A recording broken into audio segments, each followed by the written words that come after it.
Assalamualaikum warahmatullahi wabarakatuh. Nama saya Hasbi Syariki. Saya berasal dari kelas H1D Muamalah, ingin menjelaskan tentang bab 1 yang berjudul perkembangan bahasa. Baiklah, langsung saja saya akan menjelaskannya. Perkembangan bahasa. Sejarah pertumbuhan bahasa Indonesia. Bahasa Indonesia berasal dari bahasa Melayu. Bahasa ini telah tumbuh, berkembang bahkan sebelum bahasa Indonesia dideklarasikan sebagai bahasa persatuan dalam Sumpah Pemuda tanggal 28 Oktober 1928. Namun, kini timbul pertanyaan, mengapa kemudian dari sekian banyak bahasa yang tersebar di Indonesia, mengapa justru bahasa Melayu yang menjadi asal kelahirannya bahasa Indonesia? Untuk menjawab pertanyaan berikut, paling tidak ada 3 faktor untuk menyebabkan mengapa bahasa Melayu dapat saat itu diterima oleh masyarakat. Yang pertama, bahasa Melayu sebagai lingua franca.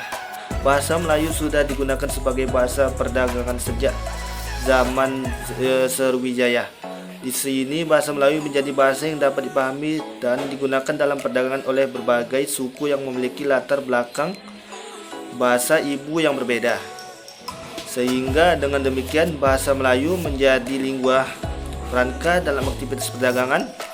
Dengan menjadi lingua franca, bahasa Melayu menjadi cepat tersebar ke berbagai daerah dan dari Nusantara. Kedua, sistem bahasa Melayu praktis dan sederhana. Bahasa Melayu berbeda dengan bahasa lainnya di Indonesia dalam segi strukturnya. Struktur dalam bahasa Melayu tidak mengenal unda. Yang ketiga, kebutuhan politik. Untuk mengatasi perbedaan bahasa yang ada di Indonesia tidak mungkin memilih salah satu bahasa dari ratusan bahasa ibu yang dimiliki oleh suku-suku yang tersebar di seluruh Nusantara. Karena dengan memilih salah satu bahasa ibu sebuah suku, hal itu akan dapat menimbulkan potensi konflik rasial yang dapat mengakibatkan perpecahan. Maka memilih bahasa Melayu adalah pilihan tepat karena bahasa tersebut telah dipahami di berbagai daerah Nusantara sebagai bahasa perdagangan. Demikianlah 3 alasan mengapa bahasa Melayu kemudian terpilih menjadi bahasa persatuan, dari hal yang bersifat komunikasi sampai pada hal yang politis. Namun dalam perkembangan saat ini, bahasa Indonesia yang kita kenal dan kita gunakan sekarang ini sudah tidak sama lagi dengan bahasa asalnya, yaitu bahasa Melayu.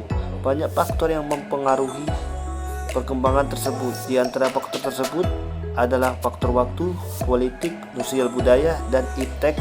Adapun penjelasannya akan dipaparkan sebagai berikut. Pertama, waktu. Perkembangan bahasa Indonesia dalam lintasan sejarah dapat dibagi menjadi 3 fase.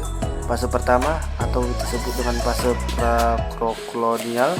Pada masa ini terdapat beberapa bukti tertulis mengenai bahasa Melayu. 2 yang ditemukan pada beberapa prasasti dan inskripsi. Bukti lain dapat diidentifikasi melalui adanya dialek Melayu yang tersebar di wilayah Nusantara. Sekitar abad XP1, orang-orang Barat sudah sampai di Indonesia. Mereka menemukan bahwa bahasa Melayu telah digunakan sebagai bahasa resmi dalam pergaulan, perhubungan, dan perdagangan. Hal ini dibuatkan oleh Piagetta yang perkembangan Portugis yang mengunjungi Tidore yang menyusun daftar kata Melayu Itali tahun 1522. Yang kedua, politik. Muatan politik sangat melekat bahkan sejak kelahiran bahasa Indonesia. Unsur politik yang paling nyata adalah dalam Sumpah Pemuda yang dilaksanakan pada tanggal 28 Oktober 1928. Saat itu proses intimidasi terhadap penjajah dilakukan oleh sekelompok pemuda yang mengikrarkan 3 ikrar yang kini sangat bersejarah, yaitu 3 poin yang salah satunya berisi tentang pengakuan penggunaan bahasa Indonesia. Ketiga, sosial budaya. Bahasa Indonesia yang saat ini digunakan merupakan hasil dari interaksi masyarakat antar suku dengan suku lainnya. Program transmigrasi yang direncanakan pemerintah membuat interaksi antar suku ini semakin kuat selain arus urbanisasi yang tak dapat dibendung. Sehingga hasil dari pertumbuhan sosial budaya inilah melahirkan istilah-istilah kebahasan yang dipahami dan dikembang oleh pemakaian yang kemudian diakui sebagai bahasa Indonesia. Ada kata-kata dari bahasa daerah Sunda, Jawa, Bugis, Batak, dan lain sebagainya yang kemudian menjadi kata bahasa Indonesia. B. Perkembangan bahasa Indonesia. Pada bagian pendahuluan ini dikemukakan mengenai problematika pelajaran bahasa Indonesia, sejarah pertumbuhan dan perkembangan bahasa Indonesia, ragam bahasa Indonesia, dan fungsi serta kedudukan bangsa Indonesia. 1. Perkembangan bahasa Indonesia sebelum merdeka. Pada dasarnya bahasa Indonesia berasal dari bahasa Melayu. Pada zaman Kerajaan Sriwijaya, bahasa Melayu digunakan sebagai bahasa penghubung antar suku di Nusantara dan sebagai bahasa yang digunakan dalam perdagangan baik di Nusantara maupun di luar Nusantara. Perkembangan dan pertumbuhan bahasa Melayu tampak lebih jelas dari peninggalan-peninggalan sejarah. Misalnya, 1. Tulisan terdapat pada batu nisan di Minyetujo, Aceh pada tahun 1380 Masehi. Yang kedua, prasasti kedudukan bukit di Palembang pada tahun 683 Masehi. Yang ketiga, prasasti Talang Tulo di Palembang pada tahun 684 Masehi. Yang keempat, prasasti Kota Kapur di Bangka Barat pada tahun 686 Masehi. Yang kelima, prasasti Karang Berahi Bangku Merangi Jambi tahun 683 Masehi. Baiklah, selanjutnya kedua, perkembangan bahasa Indonesia sesudah merdeka. Bahasa Indonesia terlahir pada tanggal 28 Oktober 1928. Pada saat itu, para pemuda dari pelosok Nusantara berkumpul dalam rapat. Para pemuda itu berkirar sebagai berikut. Yang pertama, kami putra dan putri Indonesia mengaku bertumpah darah yang satu dan tanah air Indonesia. Yang kedua, kami putra dan putri Indonesia mengaku bangsa yang satu, bangsa Indonesia. Yang ketiga, kami putra dan putri Indonesia menjunjung tinggi bahasa persatuan bahasa Indonesia. Ikrarah para pemuda ini dikenal dengan nama Sumpah Pemuda. Poin yang ketiga adalah merupakan pernyataan tekad akan berbahasa Indonesia sebagai bahasa persatuan Indonesia. Kini bahasa Indonesia dipakai oleh berbagai lapisan masyarakat Indonesia. Adapun beberapa bahasa Indonesia yang sering digunakan dalam berbagai bahasa nasional dan bahasa negara, yaitu yang pertama, bahasa Indonesia sebagai identitas nasional. Yang kedua, bahasa Indonesia sebagai kebanggaan bangsa. Yang ketiga, bahasa Indonesia sebagai alat komunikasi. Yang keempat, bahasa Indonesia sebagai pemersatu bangsa yang berbeda suku, agama, ras, adat, dan istiadat dan budaya. 3. Problematika pembelajaran bahasa Indonesia. Pembelajaran bahasa Indonesia dapat dikatakan menjadi asing di kampung halaman tersendiri. Hal ini mengingat ada kecenderungan peserta didik yang lebih hingga bangga menggunakan bahasa asing dibandingkan dengan bahasa sendiri. Sikap seperti ini tercermin dalam kehidupan sehari-hari, baik dalam situasi formal maupun non-formal. Misalnya ketika seseorang lebih fasih menyebut kata website dibandingkan dengan kata laman yang menjadi pendanaan dari kata tersebut. Hal sejenis ini terjadi pada penggunaan istilah lain seperti handphone yang lebih familiar dibandingkan telepon genggam, email dengan ponsel atau pos elektronik, dan lain sebagainya. Selain sikap berbahasa semacam itu, sikap lain yang tercermin adalah bagaimana seseorang lebih bangga menggunakan pengaturan telepon genggamnya atau komputernya dengan bahasa Inggris dibandingkan dengan bahasa Indonesia. Hal ini merupakan fenomena ironis. Jika mengingat pendapat yang menyatakan bahwa bahasa menunjukkan jati diri bangsa, maka kini jati diri itu mulai terkeropos dan bisa saja terkuras. Hal ini semakin terbukti ketika di tahun 2008 nilai hasil UAN bahasa Indonesia lebih rendah dibanding matematika maupun bahasa Inggris. Selanjutnya, C. Ragam bahasa Indonesia. Bahasa adalah salah satu alat komunikasi. Melalui bahasa, manusia dapat saling berhubung atau komunikasi, saling berbagi pengalaman, saling belajar dari yang lain, dan meningkatkan kemampuan intelektual. Ragam bahasa dibagi menjadi 4 jenis, yaitu 1. Ragam bahasa berdasarkan cara komunikasi. Yang kedua, ragam bahasa berdasarkan cara pandang penutur. Yang ketiga, ragam bahasa berdasarkan cara berbicara. Yang keempat, ragam bahasa berdasarkan media. Yang pertama, ragam bahasa berdasarkan cara komunikasi. Ragam bahasa dapat dilihat dari segi sarana atau jalur yang digunakan. Dalam hal ini dapat disebut adanya ragam lisan dan ragam tertulis. Ragam bahasa lisan adalah ragam bahasa yang dituturkan dengan indera mulut, sedangkan ragam bahasa tertulis adalah ragam bahasa yang dituangkan melalui simbol-simbol atau huruf-huruf.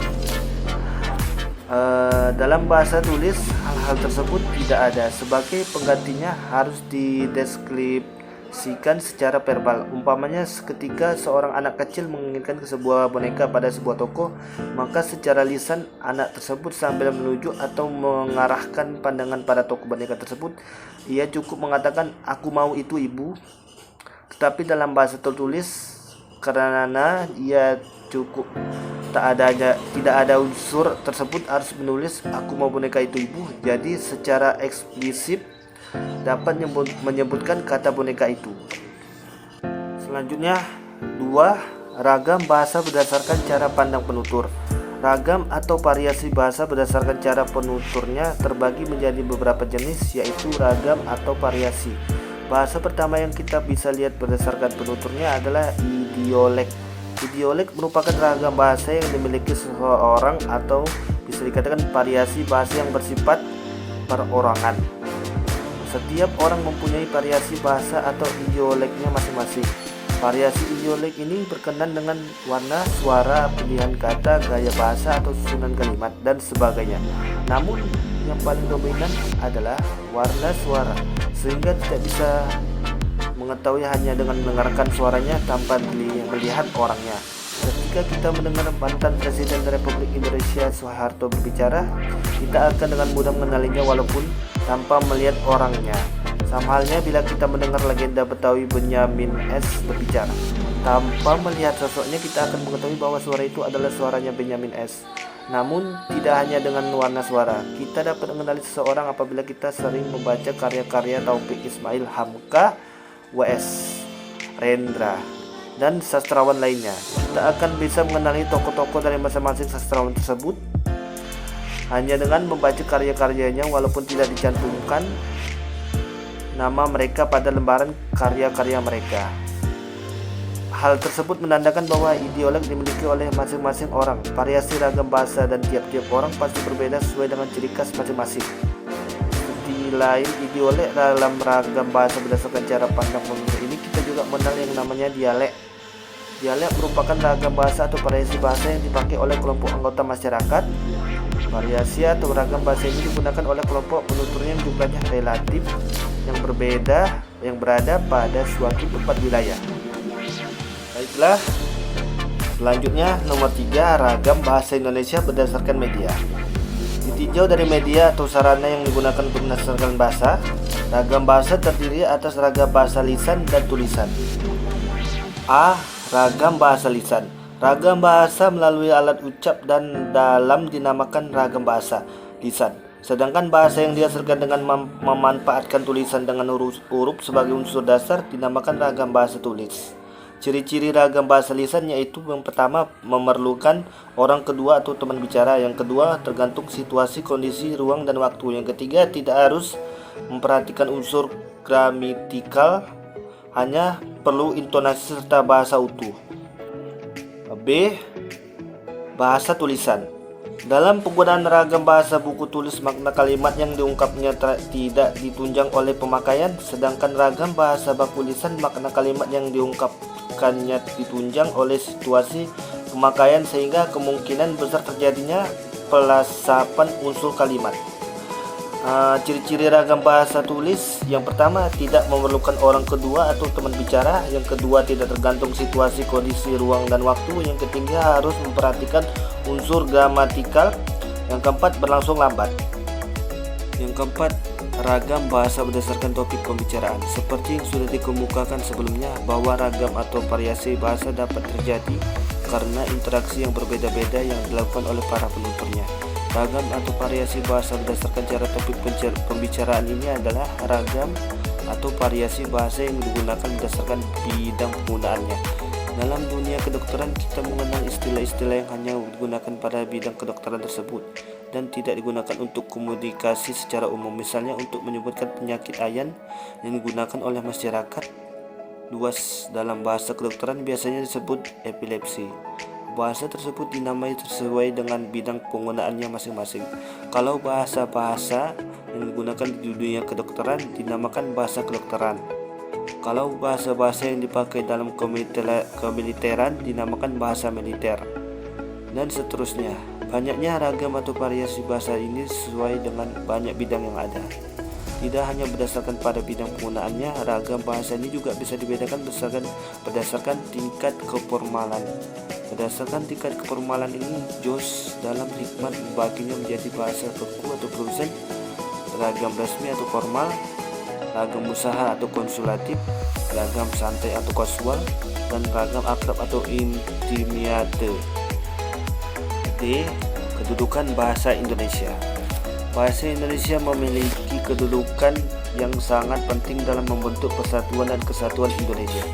Bukti kenyataan terletak pada ikrar ketiga Sumpah Pemuda 1928 dengan bunyi, "Kami putra dan putri Indonesia menjunjung bahasa persatuan bahasa Indonesia." Hal ini kemudian ditegaskan kembali dalam Undang-Undang Dasar Republik Indonesia 1945 Bab 15 atau Bendera, Bahasa, dan Lembaga Negara serta Lagu Kebangsaan. Pasal 36 menyatakan bahwa bahasa negara ialah bahasa Indonesia. Kedudukan bahasa Indonesia terbagi menjadi dua, yakni sebagai bahasa nasional dan sebagai bahasa negara. Sebagai bahasa nasional, bahasa Indonesia berfungsi sebagai lambang kebanggaan nasional, lambang identitas nasional, dan alat pemersatu dan alat penghubung antar budaya dan antar daerah. Sebagai bahasa negara, bahasa Indonesia berfungsi sebagai bahasa resmi ketenagaraan, bahasa pengantar resmi di lembaga-lembaga pendidikan, bahasa resmi dalam perhubungan pada tingkat nasional ataupun kepentingan perencanaan dan pelaksanaan pembangunan serta pemerintah.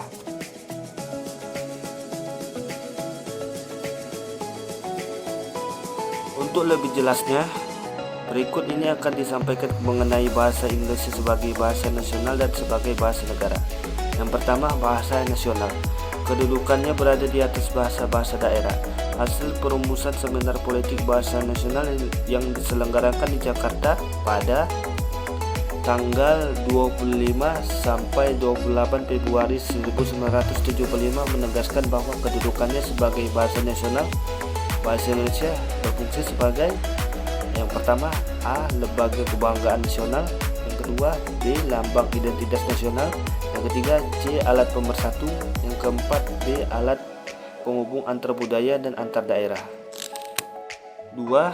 Bahasa negara atau bahasa resmi Negara Kesatuan Republik Indonesia. Dalam hasil perumusan seminar politik bahasa nasional yang diselenggarakan di Jakarta pada tanggal 25 sampai 28 Februari 1975 dikemukakan bahwa di dalam kedudukannya sebagai bahasa negara, bahasa Indonesia berfungsi sebagai yang pertama, A. Bahasa resmi kenegaraan. Yang kedua, B. Bahasa pengantar resmi di lembaga-lembaga pendidikan. Yang ketiga, C. Bahasa resmi dalam perhubungan pada tingkat nasional untuk kepentingan perencanaan dan pelaksanaan pembangunan serta pemerintah. Yang keempat, D. Bahasa resmi dalam pengembangan kebudayaan dan pemanfaatan ilmu pengetahuan serta teknologi modern. Baiklah, selanjutnya E. Fungsi bahasa Indonesia.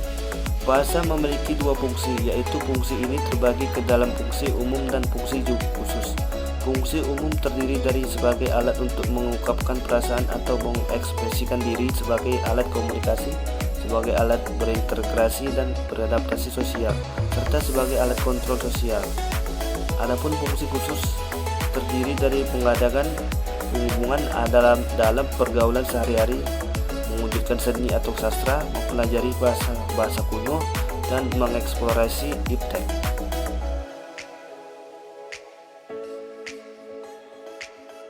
Baiklah, selanjutnya E. Fungsi bahasa Indonesia. Bahasa memiliki dua fungsi, yaitu fungsi ini terbagi ke dalam fungsi umum dan fungsi khusus. Fungsi umum terdiri dari sebagai alat untuk mengungkapkan perasaan atau mengekspresikan diri, sebagai alat komunikasi, sebagai alat berintegrasi dan beradaptasi sosial, serta sebagai alat kontrol sosial. Adapun fungsi khusus terdiri dari mengadakan penghubungan dalam pergaulan sehari-hari, mewujudkan seni atau sastra, mempelajari bahasa kuno, dan mengeksplorasi iptek. Adapun masing-masing fungsi tersebut akan dijabarkan sebagai berikut. Yang pertama, fungsi umum. A sebagai alat untuk mengungkapkan perasaan atau mengekspresikan diri. B sebagai alat komunikasi. C sebagai alat berintegrasi dan beradaptasi sosial. D sebagai alat kontrol sosial. Yang kedua, fungsi khusus. A mengadakan hubungan dalam pergaulan sehari-hari. B mewujudkan seni atau sastra. C mempelajari bahasa-bahasa kuno. D mengeksploitasi iptek. Baiklah, sekian hasil diskusi dan ringkasan saya mengenai bab 1 perkembangan bahasa. Adapun salah kata dan salah percakapan